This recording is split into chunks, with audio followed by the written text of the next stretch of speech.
مصطفیٰ جان رحمت پہ لاکھوں کروڑوں درود و سلام۔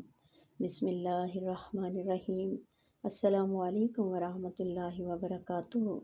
روشنیوں میں بسی ہوئی درود و قرآن کی خوشبو اللہ آپ کے چہرے کو نور ایمان سے چمکا دے، دل کو ذکر الہی سے زندہ رکھے اور ہم سب کے گھروں کو جنت کا سایہ بنا دے، آمین یا رب العالمین۔ آئیے محبت سے سنتے ہیں سورہ بقرہ آیت نمبر 82، جو امید رحمت اور جنت کی خوشخبری لے کر آتی ہے۔ ترجمہ: اور جو لوگ ایمان لائے اور نیک عمل کیے وہی جنت والے ہیں اور وہ اس میں ہمیشہ ہمیشہ رہیں گے۔ سبحان اللہ۔ تفسیر: پچھلی آیت میں اللہ نے گناہ گاروں کا انجام بتایا اور اب فوراً نیک بندوں کے لیے خوشخبری دے دی۔ یہ ہے اللہ کی شان رحمت کہ وہ بندے کو ڈراتا بھی ہے تاکہ وہ گناہ چھوڑ دے، اور ساتھ ہی امید کا دروازہ کھول دیتا ہے کہ وہ مایوس نہ ہو۔ اللہ فرماتا ہے، جو ایمان لایا، نیکی کی اور گناہوں سے توبہ کی، وہ ہمیشہ کے لیے جنت میں داخل ہو گیا۔ یہ آیت ہمیں یاد دلاتی ہے کہ ایمان صرف زبانی نہیں بلکہ عمل سے مکمل ہوتا ہے۔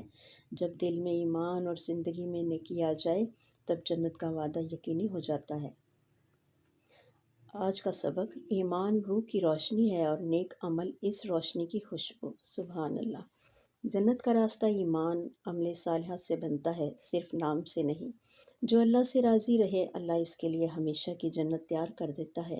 مومن کی پہچان یہ ہے کہ وہ دنیا میں نیکی بو کر آخرت میں جنت کا پھل کاٹتا ہے۔ عملی پیغام یہ ہے کہ آئیے آج دل سے دعا کریں کہ ہمارا ایمان کبھی کمزور نہ ہو۔ ہم ہر دن کوئی نہ کوئی نیکی ضرور کریں، چاہے کسی کے چہرے پر مسکراہٹ لانا ہی کیوں نہ ہو، کیونکہ چھوٹی نیکیاں ہی جنت کے درخت بن جاتی ہیں۔